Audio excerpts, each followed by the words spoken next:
crazy. It's crazy how this realization came to me on a random Christmas Eve while trying to go late present shopping. But I remember back when Fortnite had nothing. In fact, I was probably among the first few thousand who gave it a try before it absolutely took off. I remember the lobby was bare bones, it was laggy, most of the items didn't even have proper icons, and placing a wall down in time to block your enemy's shots was the pinnacle of building. At least compared to the level it's at now, where you need a degree in architecture and approval from your city's zoning board every time you hear a shot from 500 meters away.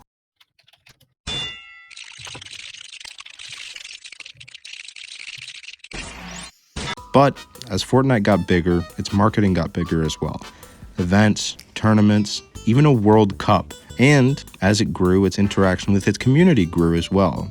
So much so that it had a solid base of streamers and a solid media presence that it left it feeling invincible. Fast forward a few years and it still is. So much so to the point where there's toys now.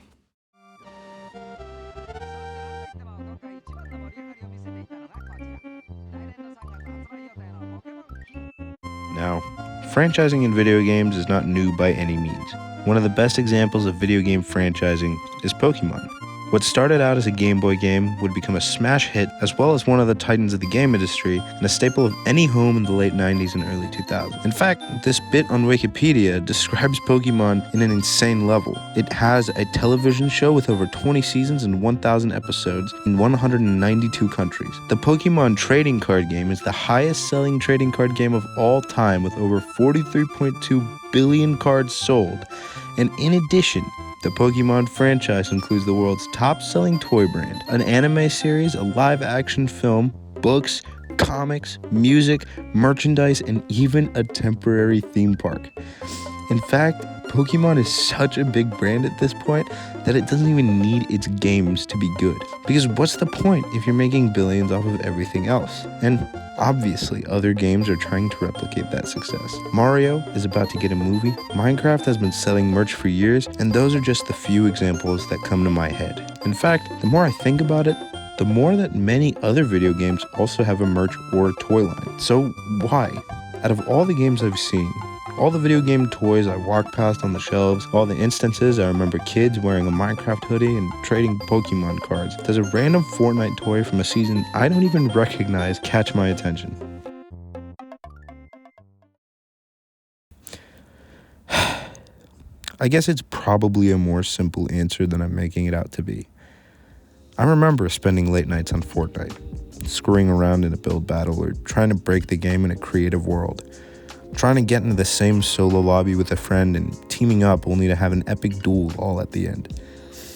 I remember I was excited for the events that were coming up and pulling out my phone at family dinners to watch along in real time. As funny as it is in hindsight that Fortnite made up such a large chunk of my life at the time, the reality is that it's true. And it's also why I felt unreasonably sad when my original account data got deleted. All those skins, all that time, all those digital memories were gone.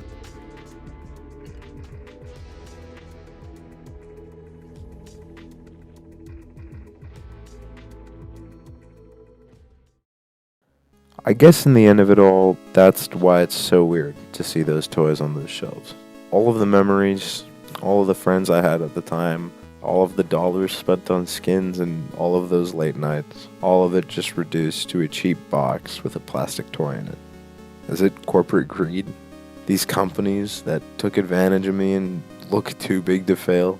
The developers who are dealing with such a massive game that now their bond with them and the community is no longer what it once was? Or maybe the change is me.